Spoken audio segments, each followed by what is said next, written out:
L'affaire du siècle, qu'est-ce que c'est? C'est vraiment une stratégie globale d'action pour faire pression sur le politique pour qu'il aille beaucoup plus loin dans la lutte contre le réchauffement climatique. Du coup, les 4 ONG qui se sont mises ensemble, il y a un pool d'ONG qui agissent sur plusieurs terrains. Donc d'une part, il y a la pétition. 2 millions de signatures, plus de 2 millions de signatures. C'est la pétition française qui a reçu le plus de signatures, donc c'est vraiment magnifique. Ensuite, il y a tout un discours vers les citoyens pour vulgariser ces sujets, parce que c'est extrêmement important. Les citoyens ne vont s'engager que s'ils comprennent le sujet et qu'ils comprennent l'impérieuse nécessité de leur engagement. Donc cette éducation va passer par un site internet et aussi par l'organisation de marches. Donc on a eu la marche du siècle qui a réuni là encore de très nombreuses personnes.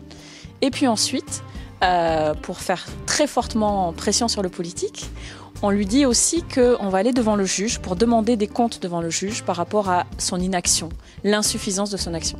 Et donc le politique se retrouve encerclé entre d'une part la pétition, d'autre part la marche qui vient manifester l'engagement citoyen, et puis enfin l'action devant le juge. On ne connaît pas encore les résultats de l'action.